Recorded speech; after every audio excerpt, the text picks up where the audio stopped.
Bom dia a todos, que a paz do nosso Senhor e Salvador Jesus Cristo esteja com você, meu irmão e minha irmã. Aqui é a Bispa Fátima, da Igreja Evangélica Apostólica Poder de Cristo. E nesta manhã nós temos uma mensagem para você, cujo título é o seguinte: Qualificações para andar em prosperidade. Nós sabemos que Deus quer fazer com que os seus filhos, as suas filhas, sejam prósperos. Ele se interessa por nós e quer que tenhamos as boas coisas desta vida. A sua palavra nos diz, Isaías, capítulo 1, versículo 19: Se quiserdes e me ouvirdes, comereis o melhor desta terra.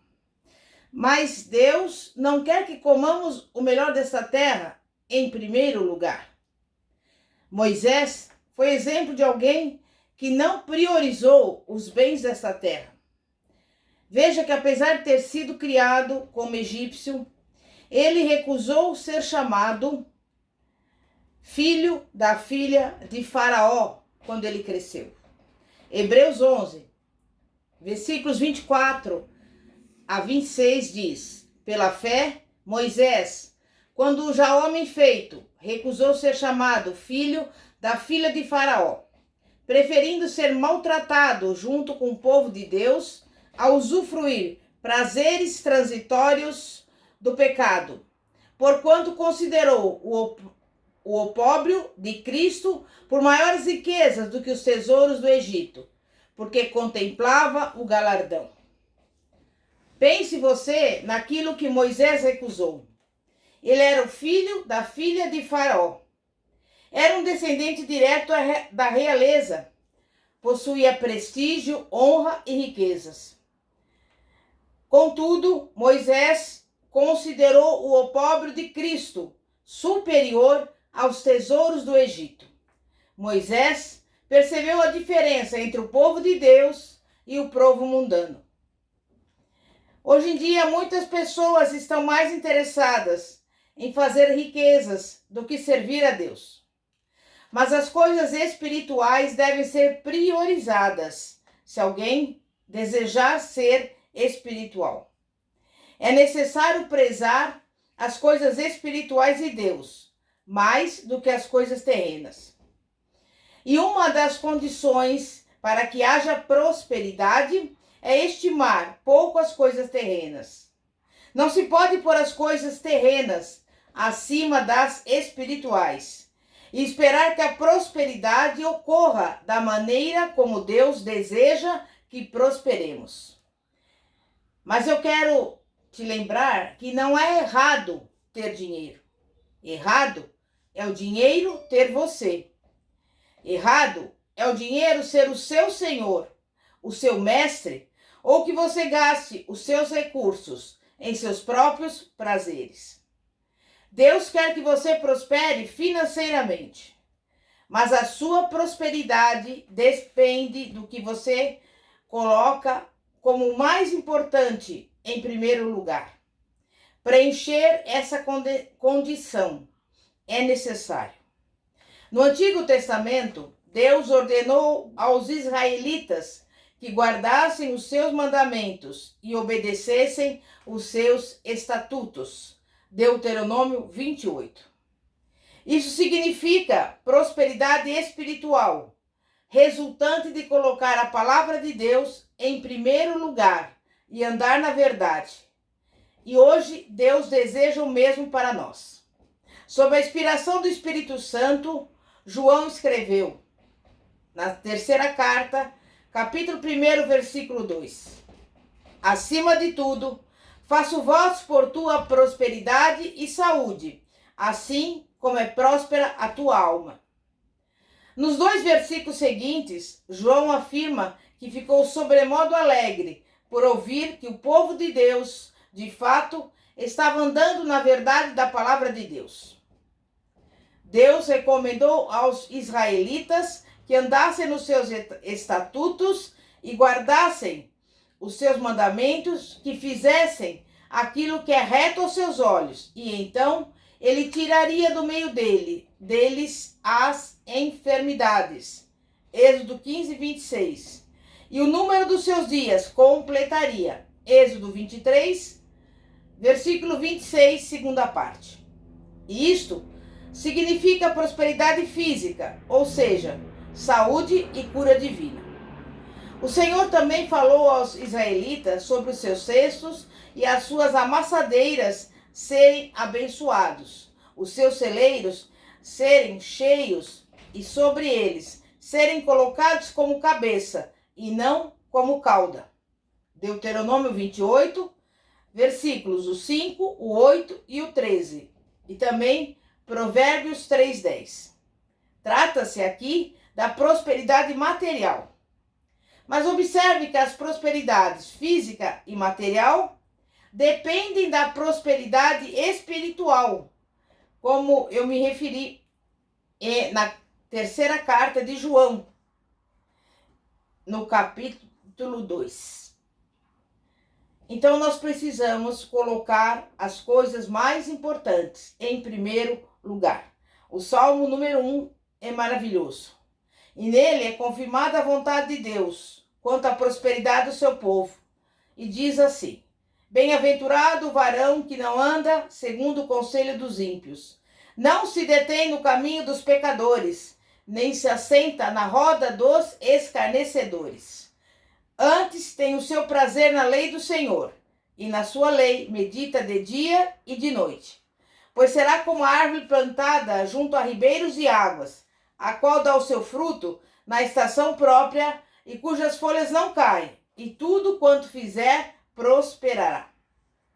Como você pode perceber, Deus quer que nós prosperemos. Mas é necessário avaliar como isso se dá, estimando pouco as coisas terrenas e priorizando as espirituais. Alguém poderia dizer que ficando em casa seria tão bom cristão quanto qualquer outro. Mas você não deve fazer isso, porque a Bíblia nos orienta, não deixando a nossa congregação, como é de costume de alguns, antes admoestando-nos uns aos outros, e tanto mais quanto vedes que se vai aproximando aquele dia. Hebreus 10, versículo 25. É claro que no momento atual estamos vivendo um período de pandemia, mas assim que passar, devemos congregar, como diz a palavra de Deus. Porque estamos vendo aquele dia, ou seja, a volta do Senhor se aproximar. Necessitamos uns dos outros. Não vamos à igreja porque gostamos do pastor. Devemos ir à igreja porque amamos a Deus e queremos adorá-lo. Algumas pessoas perdem os filhos para o diabo porque, como pais, não colocam as coisas mais importantes em primeiro lugar. As crianças crescem fisicamente e afastam-se de Deus por causa do exemplo errado que tem diante de si. Mas você não deve apenas dizer às crianças o que elas devem fazer.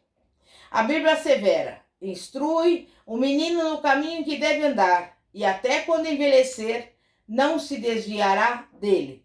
Provérbios 22, versículo 6.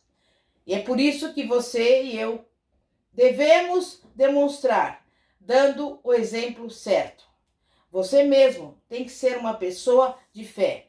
E fazendo isso, você colocará as coisas mais importantes em primeiro lugar. E assim, as pessoas terão fé para realizar curas ou para qualquer outra coisa que a palavra de Deus nos promete. Ou seja, prosperidade, saúde, uma família feliz, vida longa. Coisas que se priorizam como as mais importantes. Determine isso no seu coração e estime pouco as coisas terrenas. Coloque Deus acima de tudo, inclusive acima de si mesmo. Você será abençoado, então, no campo espiritual, físico e em todos os outros, tanto você como a sua família. Porque eu repito mais uma vez, Isaías 1,19. Se quiserdes e me ouvirdes, comereis o melhor dessa terra. Mas o que significa esse versículo? Você deve querer e deve obedecer. Não basta obedecer a Deus, é necessário querer comer o melhor dessa terra. E certamente, uma parte desse querer e ouvir Deus consiste em manter a nossa motivação certa. Deus vê o coração do homem e ele sabe quais atitudes o estão motivando. Se a motivação de uma pessoa não está certa, ela precisa se arrepender e fazer os ajustes necessários. Deus não vai abençoar alguém com motivações erradas. Não, a pessoa precisa primeiro querer, ouvir e ter motivações corretas. O Senhor precisa mudar a nossa forma de pensar. Os nossos pensamentos precisam ser substituídos por outros que estejam alinhados com o que a palavra fala sobre prosperidade. E muitas vezes os nossos pensamentos estão errados, não estão em sintonia com a Bíblia. Se os nossos pensamentos estiverem errados, a nossa maneira de crer estará errada. E se a nossa maneira de crer estiver errada, também a nossa forma de falar estará errada. Por isso você deve manter essas 3 áreas: os seus pensamentos, a sua forma de crer e o seu falar em sintonia com a palavra de Deus. Deus, ele nos deu a sua palavra para motivar os nossos pensamentos. Em muitas denominações, como se sabe, aprende-se que é errado possuir alguma coisa. Todavia, o Salmo 50 mostra porque não é errado possuir bens. Versículos 10 e o 12 diz assim: porque meu é todo animal da selva e as alimárias sobre milhares de montanhas. Se eu tivesse fome, não to dizia, pois meu é o mundo e a sua plenitude. Isso significa que tudo que há no mundo pertence a Deus. Além disso, no livro de Gênesis, capítulo 1, no versículo 1 e do 26 ao 30, está escrito: no princípio criou Deus os céus e a terra. E disse Deus: façamos o homem à nossa imagem, conforme a nossa semelhança, e domine sobre os peixes do mar, e sobre as aves dos céus, e sobre o gado, e sobre toda a terra. E criou Deus, e sobre todo o réptil que se move sobre a terra. E criou Deus o homem à sua imagem, a imagem de Deus o criou. Macho e fêmea os criou. E Deus os abençoou. E Deus lhes disse: frutificai e multiplicai-vos, e enchei a terra, e sujeitai-a, e dominai sobre os peixes do mar, e sobre as aves dos céus, e sobre todo animal que se move sobre a terra. E disse Deus: eis que vos tenho dado toda a erva que dá semente, e que está sobre a face de toda a terra, e toda árvore em que há fruto de árvore, que dá semente, ser-vos-ão por mantimento.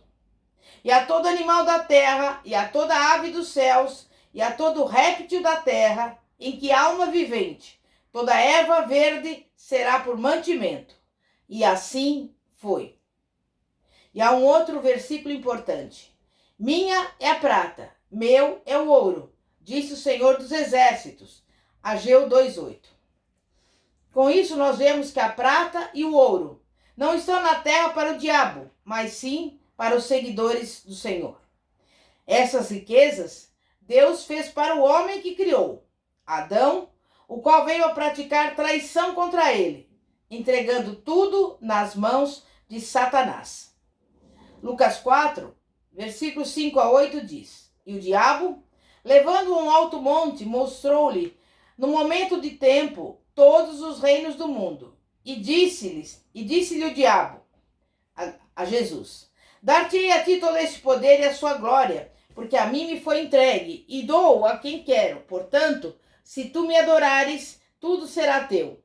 E Jesus, respondendo, lhe disse: vai-te, Satanás, porque está escrito: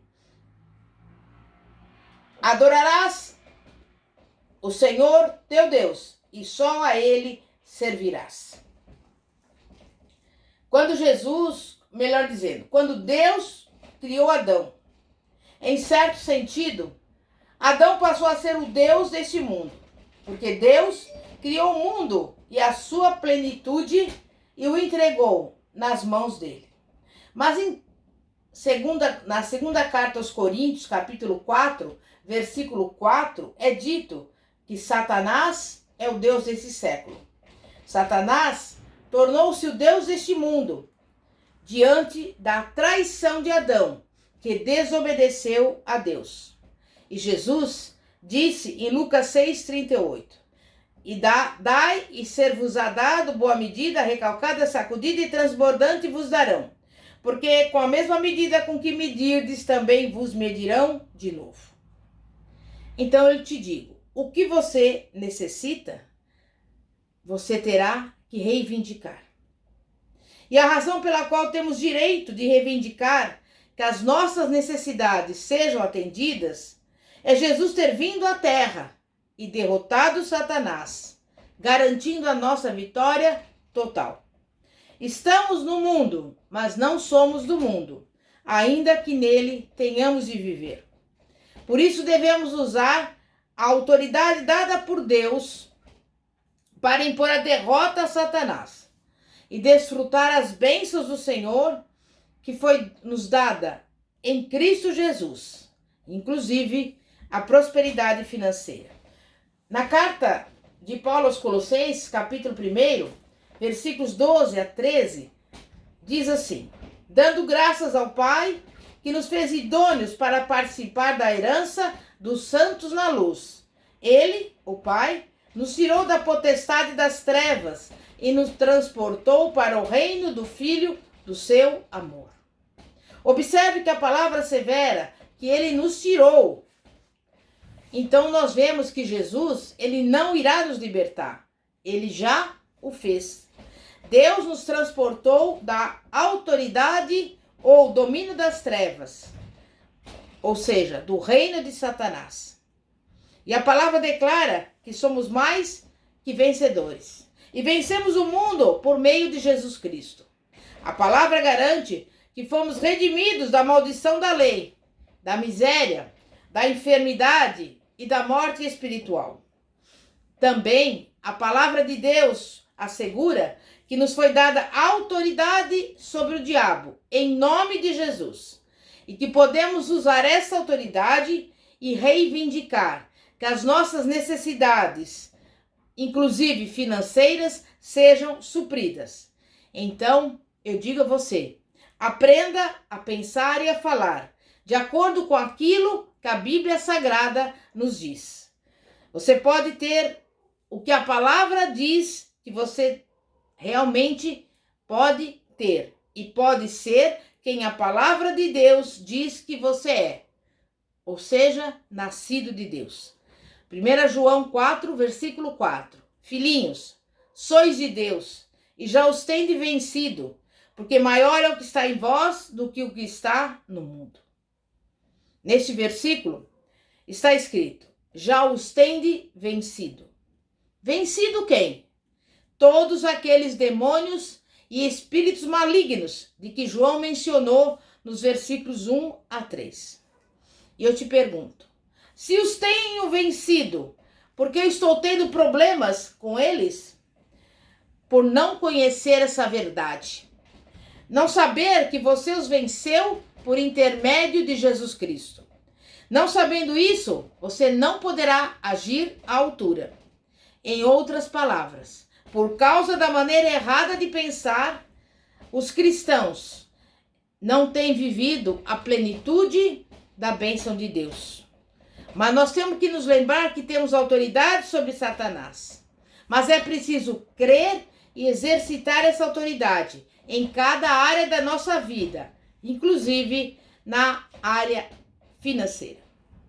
O dinheiro que você necessita, ele não está no céu. Satanás está segurando o seu dinheiro. Seja qual for a sua necessidade, não ore por dinheiro, mas o reivindique em nome de Jesus. Diga, Satanás, tire as suas mãos do meu dinheiro em nome de Jesus. e depois fale: espíritos ministradores, tragam o dinheiro necessário. Os anjos, eles são espíritos ministradores, enviados para servir a favor daqueles que hão de herdar a salvação. Isso nós podemos comprovar na carta aos Hebreus, capítulo 1, versículos 13 a 14. E sabe por quê? Porque os anjos foram enviados para fazer algo a nosso favor. Em relação ao reino de Satanás, podemos dizer que ele é o chefe. E como você sabe, todos os seus demônios e espíritos malignos estão fazendo o trabalho dele. Esses demônios e espíritos malignos influenciam as pessoas, inclusive os cristãos, se esses assim o permitirem. Assim como os espíritos malignos influenciam as pessoas, os anjos também podem influenciá-las. Ter fé em Deus e agir à altura da sua palavra sempre traz bons resultados. Para receber as bênçãos de Deus, há participação humana e participação de Deus. E antes de você efetivamente exercitar sua fé, aplicando as finanças ou qualquer uma das bênçãos de Deus, você deve desejar fazer a vontade de Deus e ser verdadeiramente obediente a Ele. Então você deve pensar e crer de acordo com a palavra de Deus e agir à luz dessa palavra. E quando você assim o fizer, a sua fé trará a manifestação daquilo que Deus proveu para você em seu grande plano de redenção. Então comece agora mesmo a agir dessa forma, em nome de Jesus. Vamos orar. Santíssimo Deus e poderoso Pai, Pai de nosso Senhor e Salvador Jesus Cristo, nós sabemos, Pai, que Tu és o Deus Todo-Poderoso, Criador dos céus e da terra. E o Senhor já nos deu toda a sorte de bênçãos das regiões celestiais, como está escrito em Efésios 1:3. E nesta manhã nós estamos aqui para reivindicar a nossa prosperidade financeira, física, enfim, espiritual e também todos os demais setores da nossa vida. E usamos para tanto a autoridade que o Senhor já nos concedeu para que o inimigo tire as mãos daquilo que já nos pertence. E declaramos agora em voz alta: Satanás, pegue tudo que é teu e bata em retirada. Tire as mãos do meu dinheiro, tire as mãos da minha saúde, tire as mãos da minha família, da minha casa e de tudo que me pertence, em nome de Jesus. É o que eu peço, desde já agradeço, em nome de Jesus. Amém e graças a Deus. Glória a Deus.